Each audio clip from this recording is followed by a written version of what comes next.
বাংলাদেশ ফুটবলে কি আসতে যাচ্ছে এক বড় পরিবর্তন? জাতীয় দলের ডাগআউটে কি দেখা যাবে এক আন্তর্জাতিক মানের নতুন কোচকে? এমনই এক চমকপ্রদ সম্ভাবনা ঘিরে এখন আলোচনা শুরু হয়েছে দেশের ফুটবল অঙ্গনে।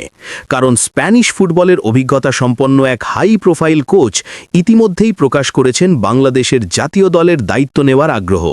শুধু তাই নয়, যদি সবকিছু পরিকল্পনা অনুযায়ী এগোয়, তাহলে খুব শিগগিরই লাল সবুজের জার্সিধারীদের ডাগআউটে দেখা যেতে পারে ইউরোপীয় অভিজ্ঞতা সম্পন্ন একজন কৌশলী কোচকে।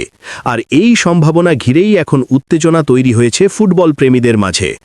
বাংলাদেশ জাতীয় দলের বর্তমান কোচ জ্যাভিয়ার কাব্রেরার ভবিষ্যৎ নিয়েও তৈরি হয়েছে অনিশ্চয়তা। জানা গেছে, আগামী 31শে মার্চ সিঙ্গাপুর ন্যাশনাল ফুটবল টিমের বিপক্ষে ম্যাচটি হতে পারে তার শেষ দায়িত্ব পালন করা ম্যাচ। সেই ম্যাচের পরই নতুন কোচের হাতে জাতীয় দলের দায়িত্ব তুলে দেওয়ার পরিকল্পনা করছে বাংলাদেশ ফুটবল ফেডারেশন বা বাফুফে। ইতিমধ্যেই নতুন কোচ খুঁজতে আনুষ্ঠানিকভাবে নিয়োগ বিজ্ঞপ্তিও প্রকাশ করেছে সংস্থাটি, যার ফলে এখন থেকেই শুরু হয়েছে সম্ভাব্য কোচদের নিয়ে আলোচনা, বিশ্লেষণ এবং জল্পনা কল্পনা। এই তালিকার সবচেয়ে আলোচিত নামগুলোর একটি হচ্ছে স্প্যানিশ কোচ আলেখান্দ্রো মেনেন্দেজ, যার ফুটবল কোচিং জগতে রয়েছে দীর্ঘ ও সমৃদ্ধ অভিজ্ঞতা।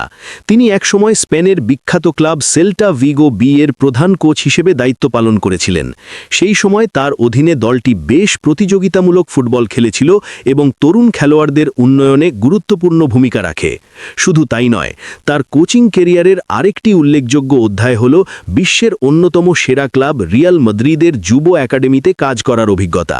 ফুটবলের এই মহাশক্তিধর ক্লাবের তরুণ প্রতিভাদের সঙ্গে কাজ করা যে কোনো কোচের জন্যই বড় অর্জন হিসেবে বিবেচিত হয়। কোচিং দর্শনের দিক থেকেও মেনেন্দেজ বেশ কৌশলী এবং আধুনিক চিন্তার কোচ হিসেবে পরিচিত। তিনি সাধারণত 4-4-2 ফরমেশন ব্যবহার করতে পছন্দ করেন। এই ফরমেশনে তিনি দলের রক্ষণভাগকে সংগঠিত ও শক্তিশালী রাখার ওপর জোর দেন, পাশাপাশি উইং ব্যবহার করে দ্রুত আক্রমণ গড়ে তোলার কৌশল প্রয়োগ করেন। ফুটবল বিশ্লেষকদের মতে বাংলাদেশের বর্তমান খেলোয়াড়দের সামর্থ্য এবং খেলার ধরন বিবেচনা করলে এই ধরনের কৌশল জাতীয় দলের জন্য বেশ কার্যকর হতে পারে, বিশেষ করে দ্রুত কাউন্টার অ্যাটাক এবং উইং প্লে, যা আধুনিক ফুটবলে অত্যন্ত গুরুত্বপূর্ণ। সেগুলো উন্নত করার সুযোগ তৈরি হতে পারে তার অধীনে। মেনেন্দেজের কোচিং ক্যারিয়ারের আরেকটি গুরুত্বপূর্ণ অধ্যায় ছিল ভারতীয় ফুটবলে। 2018 সালে তিনি ভারতের ঐতিহ্যবাহী ক্লাব ইস্ট বেঙ্গল এফসির প্রধান কোচ হিসেবে দায়িত্ব নেন। তার নেতৃত্বে দলটি দুর্দান্ত পারফরমেন্স দেখিয়ে আই লিগে রানার্স আপ হয়। সেই সময় তার কৌশলগত দক্ষতা এবং দলকে সংগঠিত করার ক্ষমতা অনেক প্রশংসা কুড়িয়েছিল। ফলে দক্ষিণ এশীয় ফুটবল পরিবেশ সম্পর্কে তার কিছুটা ধারণাও রয়েছে, যা বাংলাদেশের দায়িত্ব নিলে কাজে লাগতে পারে। তবে মেনেন্দেজি যে একমাত্র প্রার্থী এমনটা নয়। বাংলাদেশের নতুন কোচ নিয়ে আলোচনায় আরও কয়েকটি নাম ঘুরে বেড়াচ্ছে। তাদের মধ্যে অন্যতম হচ্ছেন ইংল্যান্ডে বেড়ে ওঠা কোচ আনোয়ার উদ্দিন। তিনি ইংল্যান্ডের বিভিন্ন পর্যায়ে কোচিং করিয়েছেন এবং তরুণ ফুটবলারদের নিয়ে কাজ করার অভিজ্ঞতা রয়েছে। বিশেষভাবে আলোচনায় আসার আরেকটি কারণ হল তিনি একসময় ইংল্যান্ডে বেড়ে ওঠা বাংলাদেশি বংশোদ্ভূত মিডফিল্ডার হামজা চৌধুরীর ছোটবেলার কোচ ছিলেন। ফলে দক্ষিণ এশীয় ফুটবলারদের মানসিকতা এবং উন্নয়ন প্রক্রিয়া সম্পর্কে তার ভালো ধারণা রয়েছে বলে মনে করা হয়।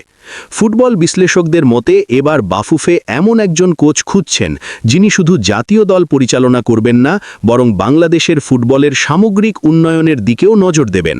তরুণ খেলোয়াড়দের উন্নয়ন, আধুনিক কৌশল প্রয়োগ এবং আন্তর্জাতিক মানের প্রস্তুতি, এসব বিষয় এখন বাংলাদেশের ফুটবলের জন্য অত্যন্ত গুরুত্বপূর্ণ হয়ে উঠেছে।